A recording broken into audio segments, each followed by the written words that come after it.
Bienvenue dans Focus Sahel, en direct de Washington sur VOA Afrique, avec Eric Manirakiza. Bonsoir et bienvenue dans Focus Sahel. Chaque semaine, nous explorons les nombreuses facettes de la vie au Sahel pour une perspective unique sur la région. Au menu ce soir, la corruption au Burkina Faso, un lien profond avec le terrorisme exploré par le réseau national de lutte anti-corruption. L'OMS au Tchad s'inquiète de la santé des réfugiés soudanais et des retournés tchadiens dans l'est du pays face à des risques sanitaires en hausse. À découvrir dans cette édition, le Toguna Dogon, le cœur de la culture et de la justice coutumière servant de lieu de rencontre des sages à Bandiagara, au plateau Dogon, au Mali. Au Burkina Faso, l'ancien boulevard Charles de Gaulle est rebaptisé du nom de Thomas Sankara. En guise de reconnaissance au père de la révolution burkinabé, c'est dans notre fait marquant de la semaine. Vous pouvez également nous suivre en direct sur Facebook. Je suis ravi que vous vous joigniez à nous dans ce voyage de découverte et de dialogue. Encore une fois, bienvenue.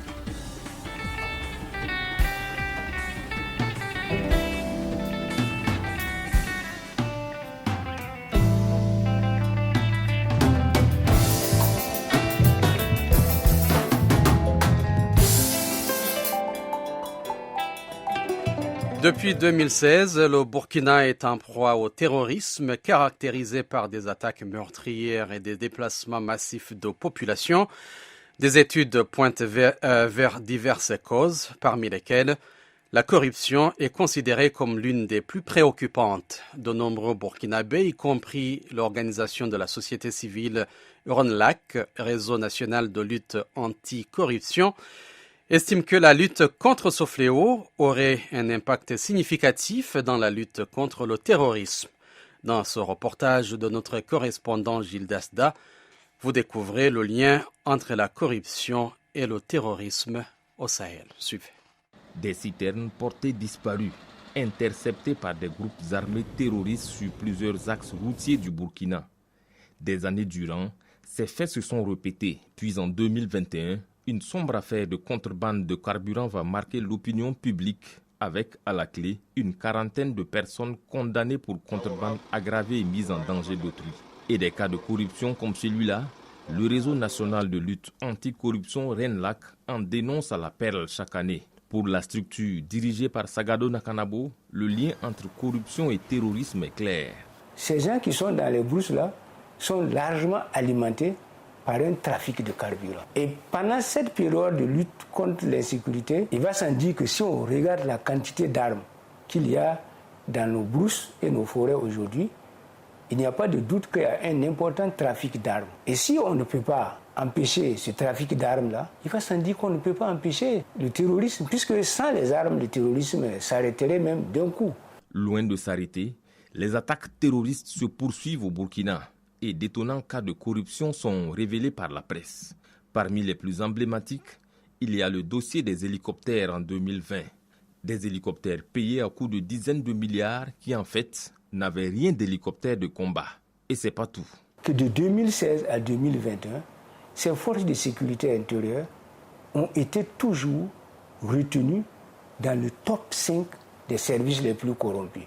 Le dossier Inatan, Gaskindé, tous ces multiples dossiers où il y a en dessous des affaires de sous, on ne peut pas douter qu'aujourd'hui, il y en a qui vivent du terrorisme. Le terrorisme est devenu un fonds de commerce pour certains citoyens burkinabés, aussi bien des civils que des militaires.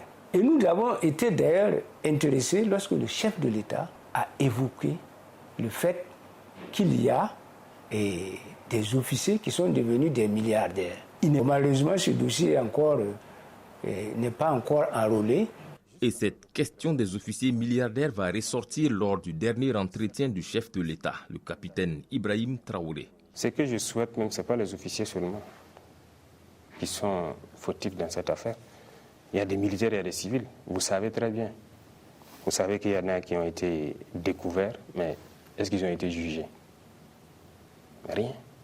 Allez-y aussi demander à la justice, demandez-leur quelle est la situation. Voilà, il y a des structures de lutte contre la corruption qui ont porté plainte contre certains individus dans ce pays, allant dans ce cadre-là, mais il n'y a rien eu, non. Lutter contre le terrorisme en combattant la corruption s'avère une tâche ardue. Une situation dont les Ouagalais comme Amadou Diallo sont bien conscients. Qui parle de corruption, il parle de laxisme. Et qui parle de laxisme parle du favoritisme et tout ce qui va avec. Et quand nous voyons aujourd'hui avec nos frontières poreuses, et aussi des agents qui ne font pas réellement leur travail, ça facilite aisément le trafic. Et qui parle de trafic, il y a du stupéfiant, des armes, des munitions et autres. Donc quand on parle aussi plus de corruption, c'est moyennant quelque chose. Et quand on vous donne quelque chose, vous ne faites pas rigoureusement votre travail. Et cela aussi est un impact très réel sur le Burkina Faso et surtout la lutte contre le terrorisme. Et c'est vraiment très dangereux. Le RENLAC appelle à des actions concrètes et demande que la lumière soit faite sur les dossiers emblématiques. L'organisation de la société civile souhaite aussi une opération d'envergure de lutte contre la corruption dans le cadre de la lutte contre le terrorisme. Gildas Da, Ouagadougou, VOA Afrique. Et nous sommes en ligne avec Gildas Da pour continuer la discussion sur ce sujet. Gildas, bonsoir. Bonsoir Eric. Comment la population burkinabé perçoit-elle le lien entre la corruption et le terrorisme chez vous? Oui, Eric, pour percevoir d'abord ce que la population pense de cela, il faut prendre en compte déjà les enquêtes du RENLAC. Alors, selon ces enquêtes-là, la corruption a gagné 30 points entre 2020 et 2021, si je ne m'abuse. Ça veut dire déjà beaucoup de choses. De plus, Eric, les personnes que nous avons nous-mêmes interviewées, y compris celles qui n'ont pas voulu parler face caméra, pensent que le terrorisme monte en puissance parce que la corruption prospère. Donc l'un dans l'autre, Eric, sans avoir bien sûr mené une étude représentative, je peux déjà vous dire que pour le commun des Burkinabés, il y a un lien entre corruption et terrorisme, que ce soit pour fournir du carburant, pour fournir des vivres au terrorisme ou bien pour donner la position des FDS. Les Burkinabés en général pensent que il a fallu que la corruption prospère pour que les terroristes ou le terrorisme puisse vraiment prospérer sur le terrain. Gildas, quels sont les défis auxquels les autorités burkinabées sont confrontées dans leurs efforts contre la corruption au sein de l'administration et quel impact cela a-t-il sur la lutte contre le terrorisme très rapidement? Eric, je dirais le défi principal, c'est l'omerta, c'est le silence face à la situation. C'est là par peur ou bien par complicité. Donc, j'aimerais vous prendre un exemple, si vous me permettez. C'est celui d'un ancien ministre de la Défense qui avait construit un domicile gigantesque de type américain, estimé à des centaines de millions de francs CFA selon les experts. Donc le ministre en question est malheureusement décédé avant le jugement définitif. Et dans ce cas, il a fallu que des journalistes et des activistes mettent l'affaire sur la place publique en fait, avec des photos à l'appui. Et vous savez, au Burkina, on a une loi qu'on appelle le délit d'apparence. Donc, si vous touchez 100 000 francs CFA par mois et que vous construisez une villa qui coûte 1 milliard, vous devez aller l'expliquer devant la justice. Donc, tout cela a mis l'un dans l'autre en termes d'impact, sans être à la place des juges, bien sûr, puisque l'affaire n'a malheureusement pu être jugée jusqu'au bout. Je dirais que les détournements jouent beaucoup sur les forces de défense et de sécurité burkinabées. Donc, on vole ce qui est destiné à leur équipement, on vole ce qui est destiné à leur armement et même leur paiement, parce qu'on a eu des cas de VDP qui ne recevaient pas leur paiement à un moment donné. Donc, tout cela peut jouer sur la motivation de ces combattants sur le terrain et ça va forcément se ressentir, Eric. Gildas, une mesure concrète que le RENLAC propose pour combattre la corruption et renforcer la lutte contre le terrorisme au Burkina Faso, en quelques secondes. En quelques secondes, si vous permettez, je vais peut-être vous prendre deux ou trois mesures. Le RENLAC déjà parle d'exemplarité à la tête de l'État. Ça veut dire que le président lui-même doit être le premier exemple de probité pour lutter contre la corruption. Hormis le président, on doit avoir le premier ministre et d'autres ministres comme le ministre de la Sécurité, celui de la Défense. Ils doivent être déjà des exemples. Donc, Et le RENLAC dit aussi qu'il faut lancer une croisade ou une fatwa contre la corruption. C'est selon, il faut lancer cela pour permettre d'extirper les corrompus de l'administration et surtout de permettre que la lutte contre le terrorisme avance.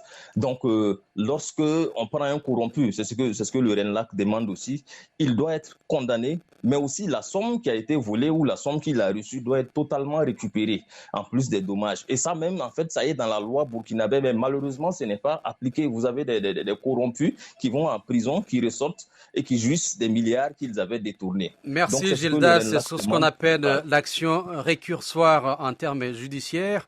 Et il faut aussi l'indépendance de la justice. Merci Gildas. Nous approfondissons donc la discussion avec Guillaume Sotomayor, spécialiste de l'Afrique de l'Ouest et centrale. Il est chercheur, analyste sur les questions politico-sécuritaires. Il est à Dakar, au Sénégal. Bonsoir, Sotomayor. Bonjour. Quel est le lien entre la corruption et le financement des groupes armés terroristes au Sahel? Merci beaucoup d'abord de me recevoir. La corruption est un facteur facilitant les opérations de ces groupes terroristes. C'est un facteur qui va faciliter leur mouvement, leur repérage, par exemple, avant une attaque, ou la conception même de certaines opérations. La corruption, c'est également un élément qui va faciliter la montée en puissance opérationnelle des groupes armés terroristes, par exemple via l'achat de matériel de communication, des véhicules, des armes. Il y a eu plusieurs arrestations, par exemple au Niger, d'officiers ayant vendu des armes à des groupes armés terroristes. On peut penser également au cas de la garnison armée de Gao en 2012, qui a été accusée de faits similaires.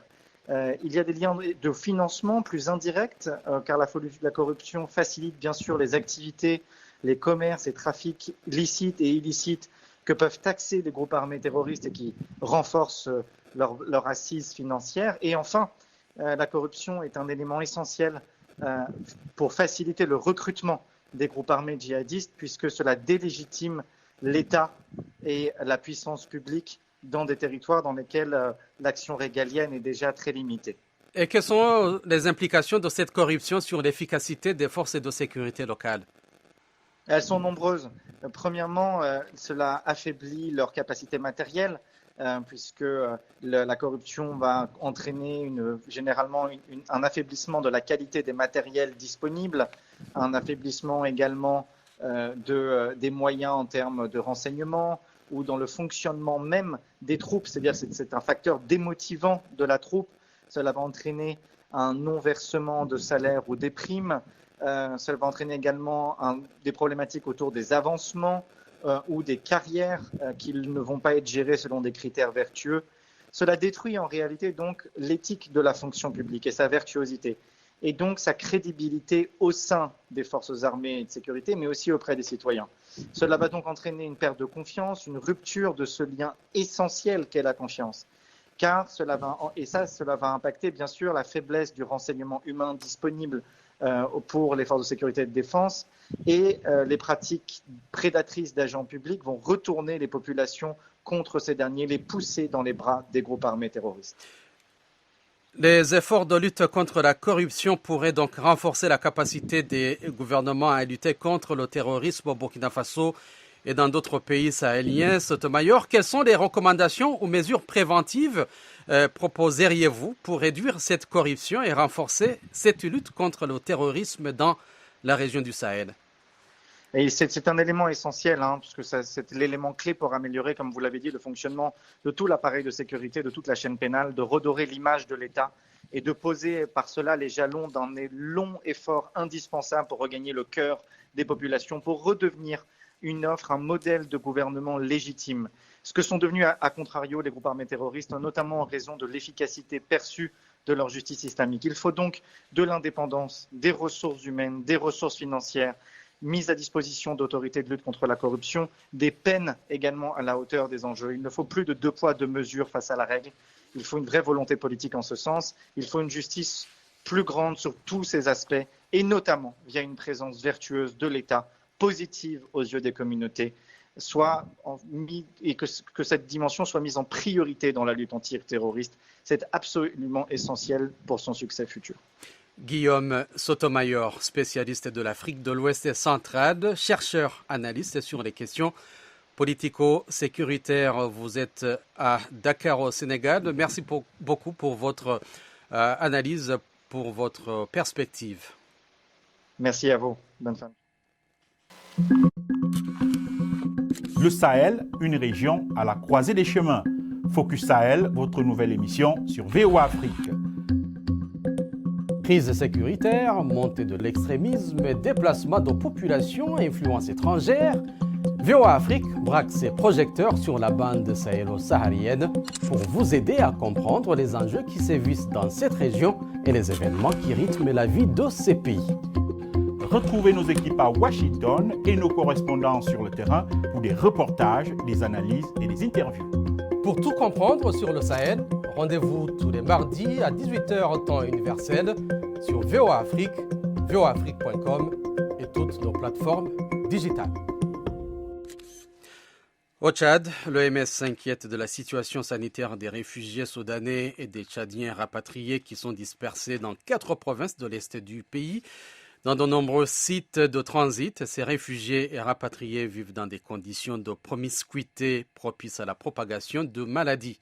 André Kodmadjingar, correspondant de VOA Afrique, fait le point de N'Djamena.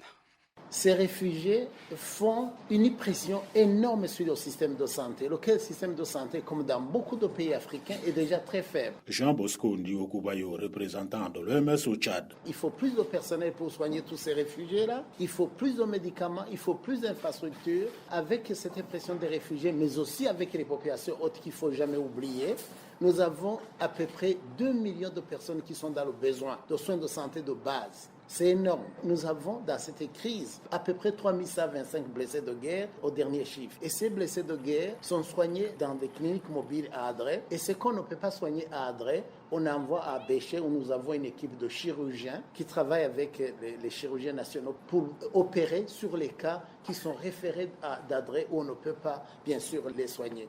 Pour les autorités sanitaires, cette situation inédite et inattendue, marquée par une déferlante humaine dans l'est du Tchad, a causé assez de difficultés au personnel soignant. En réalité, l'hôpital de district était beaucoup plus préparé pour prendre en charge une population d'environ 100 à 150 000 habitants. La population a été multipliée pratiquement par 4. Dabsou Guédassou, secrétaire général du ministère de la Santé publique. Pour lui, le gouvernement tchadien a mis à la disposition des districts concernés des ressources humaines et des médicaments pour appuyer l'équipe afin de soulager les réfugiés et populations autochtones. En tout, 1359 agents, toutes catégories confondues, sont en train d'être recrutés, qu'on va déployer dans les jours à venir dans ces provinces-là pour pouvoir soulager un peu les souffrances du personnel qui est sur place. Cette situation a occasionné plusieurs cas de malnutrition dans l'est du Tchad. Sur les 8 districts des 4 provinces touchées, plus de 68 000 cas de malnutrition aiguë modérée et plus de 36 000 cas de malnutrition aiguë sévère ont été recensés. Pour le représentant de l'OMS au Tchad, Jean Bosco Ndiokubayo, un enfant atteint par la malnutrition est très vulnérable. Un enfant qui ne mange pas bien est immunodéprimé, systématiquement. Et quand on est immunodéprimé, évidemment, les autres maladies en profitent. Les maladies opportunistes, vous devenez beaucoup plus vulnérable au paludisme, aux diarrhées, aux infections respiratoires aiguës et vous devenez par-dessus tout très vulnérable à la rougeole. Le secrétaire général du ministère de la Santé publique, Dabsou Guédassou, donne la statistique des cas de décès liés à la malnutrition. On déplore malheureusement 157 décès. Parmi ces décès, il y a 113 enfants qui sont décédés de suite de malnutrition qui devient la première cause de mortalité chez les enfants. On déplore également le décès de 27 femmes, soit liées à des complications de grossesse ou pendant l'accouchement ou encore les complications liées aux suites d'accouchement. Des séances de dépistage pour les enfants de moins de 5 ans ont été organisées pour identifier les enfants malnutris et des intrants ont été déjà prépositionnés dans les différents sites pour une prise en charge adéquate. André Kodmadjingar N'Djamena pour VOA Afrique.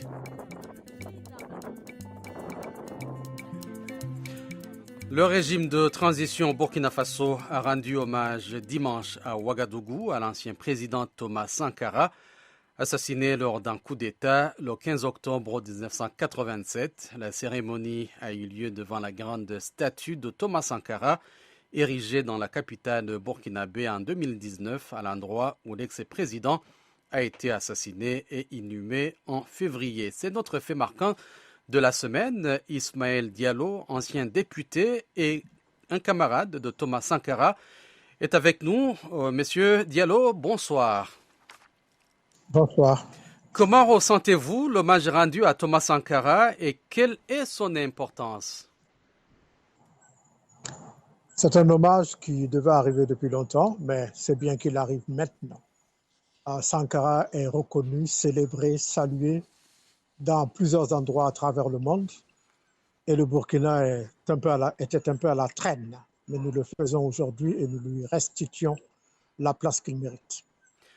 À la lumière de cette cérémonie d'hommage, quelles sont vos réflexions sur l'avenir politique au Burkina Faso, du Burkina Faso et les efforts nécessaires pour promouvoir la justice sociale et la stabilité dans votre pays? Il est loin entre l'idéal sankariste, ce que Sankara voulait faire, et la réalité de ce que nous vivons. Beaucoup de Burkinabés n'ont pas encore compris que le changement du nom de Haute-Volta à Burkina Faso n'était pas un effet de mode. Et le fait de vouloir aller de l'avant, et comme disait Sankara lui-même, oser inventer l'avenir, ce n'est peut-être pas lui qui a découvert cette expression, mais en tout cas pour les Burkinabés, c'est lui. Je crois qu'on n'a pas encore compris. Beaucoup se veulent sankaristes, mais n'ont pas compris et ne sont pas prêts à vivre l'idéal sankariste. Mais bon, il faudrait qu'ils comprennent et il faudrait qu'on le vive réellement, pas seulement dans les slogans. Comment voyez-vous le rôle de la jeunesse burkinabé dans la poursuite des idéaux de Thomas Sankara à l'heure actuelle, notamment en ce qui concerne la lutte contre la corruption et les défis sociaux économique? On a vu tout à l'heure qu'il y a un lien entre la corruption et le terrorisme au Burkina Faso. Oui, absolument. Le terrorisme se nourrit de la corruption et la corruption est un vecteur important du terrorisme. Et Sankara, beaucoup ne comprennent toujours pas, franchement, la passion que Sankara avait d'amener le peuple dans son entièreté, pas une fraction du peuple, mais le peuple dans son entièreté à une vie meilleure, à de meilleures chances pour tous et à une égalité homme-femme, à la promotion de tout le monde. C'est ce qu'il faudrait que nous fassions. Et nous n'y sommes pas encore. Et vous m'entendez? Oui, je vous entends, oui. D'accord. Nous ne sommes pas encore. Mais il faudrait, comme je le disais tout à l'heure, que nous revenions à expliquer à la jeunesse qui était Sankara véritablement, ce qu'il voulait et ce que nous devons faire. Il y a une phrase de Frantz Fanon qui s'applique très bien aujourd'hui, et je la cite: « Chaque génération doit, dans une relative opacité, découvrir sa mission, la remplir ou la trahir. » Sankara non seulement a découvert sa mission, mais il a affronté cette mission jusqu'au sacrifice suprême. Et Sankara, je crois, était un des rares chefs d'État, je ne dirais pas au monde, mais disons en Afrique en tout cas, qui s'est retrouvé argent, je veux parler d'argent. Anyway, vous me comprenez. Qui ne s'est pas fait un franc de plus du premier jour à la 4e année du pouvoir. Alors, il nous faut remplir l'idéal sankariste. Mais ce n'est pas seulement dans les mots qu'il faut le faire, c'est dans le comportement de tous les jours. Et du temps de Sankara, personne n'osait même tenter de corrompre un autre. Et personne n'osait se laisser corrompre. Aujourd'hui, c'est devenu une pandémie. Et on attend toujours de voir un véritable combat contre la corruption. Alors, le changement de nom du boulevard Charles de Gaulle en boulevard Thomas Sankara a été salué par de nombreux Burkinabés. Comment percevez-vous ce changement et son impact sur la mémoire de Sankara, qui lui-même avait inauguré le boulevard Charles de Gaulle? Well, chacun ses héros, ses martyrs. De Gaulle est certainement une icône pour la France et les Français. Sankara l'est pour les Burkinabés, pour les Africains et au-delà. Sankara était, oui, chef d'État, mais c'est le numéro 3 du régime, le commandant Jean-Baptiste Boukari Lengani, qui a inauguré le boulevard Charles de Gaulle en présence du ministre français de la Coopération. Ceci dit, en ce moment-là, ce qui nous importait, c'était avoir ce boulevard digne de ce nom. Et puis, bon, l'avenir nous dira la suite. L'avenir nous dit la suite, 38 ans après. Merci, messieurs Ismaël Diallo, pour cette rectification, parce qu'il y en a beaucoup qui pensaient que c'est Sankara qui avait inauguré le boulevard Charles de Gaulle. Merci beaucoup et bonne soirée chez vous à Ouagadougou.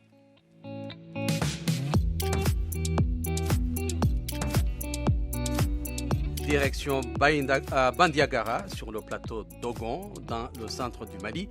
La case à Palabre, également connue sous le nom de Toguna, y constitue un élément essentiel de la culture Dogon.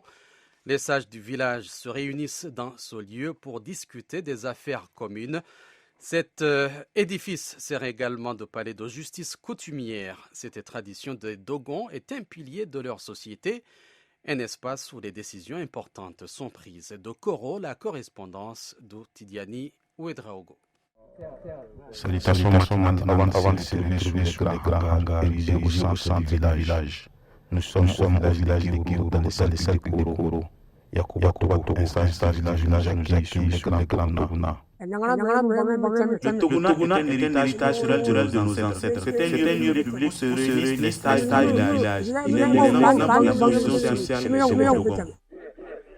Cette identité culturelle repose souvent, mais pas toujours, sur les huiles des bois. Un nombre qui rappelle celui des premiers ancêtres Dogons. Les Togona jouent dans le village Dogon, comme nous explique ici à Bouyangali, acteur culturel à Koro.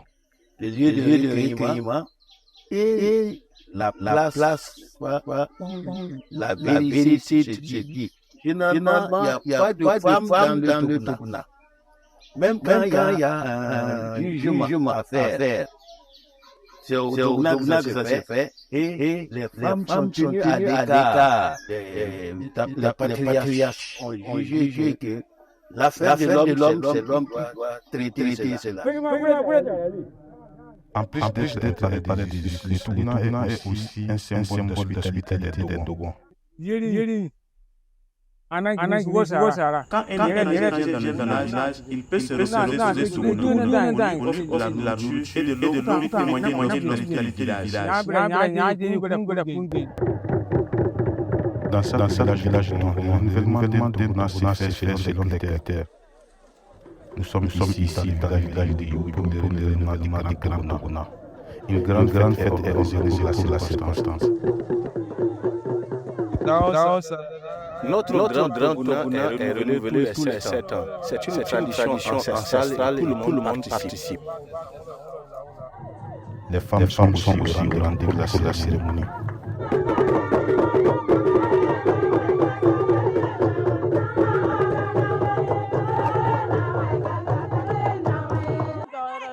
Il y a 7 associations de femmes dans les villages. Nous préparons pour les hommes qui font le travail.